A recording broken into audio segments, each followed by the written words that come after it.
വഖഫ് നിയമ ഭേദഗതിയുമായി ബന്ധപ്പെട്ട് സംയുക്ത പാർലമെന്ററി സമിതി ഇന്ന് വീണ്ടും യോഗം ചേരുമെന്ന വാർത്ത. ബില്ലിന് അന്തിമ അംഗീകാരം നൽകുന്നതിനായിട്ടാണ് യോഗം.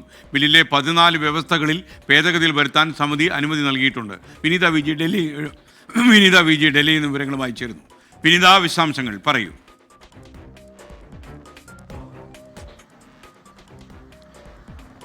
Very good morning എസ്കെൻ.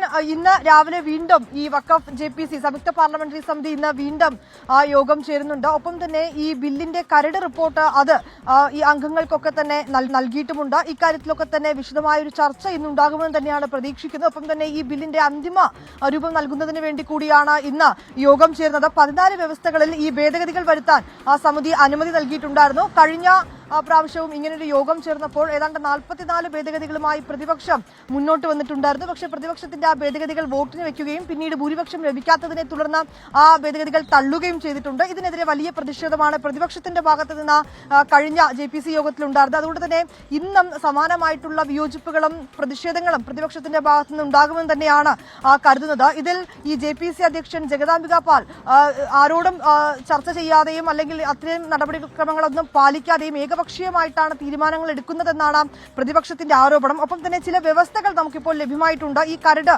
റിപ്പോർട്ടിന്മേലുള്ളതിൽ. അതിൽ ഏറ്റവും പ്രധാനമായും പറയുന്നത് ഈ വിവാദ വ്യവസ്ഥകളിൽ ഭൂരിഭാഗവും നിലനിർത്തിയതായിട്ടാണ് ഈ വിശദാംശം ലഭിച്ചിട്ടുള്ളത്.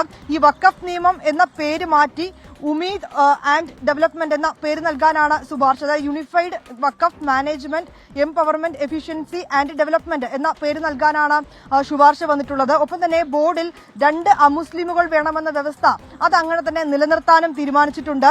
എക്സ് ഒഫീഷ്യൽ സെക്രട്ടറി അമുസ്ലിം ആയാലും ബോർഡിൽ 2 മുസ്ലിം അംഗങ്ങളെ കൂടി 2 അമുസ്ലിം അംഗങ്ങളെ കൂടി ഉൾപ്പെടുത്തണമെന്നാണ് ആ വ്യവസ്ഥയുള്ളത്. ഒപ്പം തന്നെ ഈ വഖഫ് സ്വത്തുക്കൾ സർവേ നടത്തി നിർണ്ണയിക്കാനുള്ള അവകാശം വഖഫ് കമ്മീഷണർമാരിൽ നിന്നും ജില്ലാ കളക്ടർമാർക്ക് നൽകാൻ വ്യവസ്ഥയായിട്ടുണ്ട്. അതും ആ കരട് ബില്ലിലുണ്ടെന്നാണ് മനസ്സിലാക്കുന്നത്. ഒപ്പം തന്നെ ഈ വഖഫ് ട്രിബ്യൂണലിന്റെ തീരുമാനത്തിനെതിരെ ഹൈക്കോടതിയെ സമീപിക്കാൻ വ്യവസ്ഥയുണ്ടെന്നൊരു കാര്യം കൂടി ആ ഭേദഗതിയിൽ ഉൾപ്പെടുത്തിയിട്ടുണ്ട്. വഖഫ് സ്വത്താണെന്ന് കണ്ടെത്തിയ ഒരു സർക്കാർ സ്വത്തും വഖഫ് സ്വത്തായി പരിഗണിക്കില്ലെന്നും കരട് ബില്ലിൽ വ്യക്തമാക്കിയിരിക്കുകയാണ്.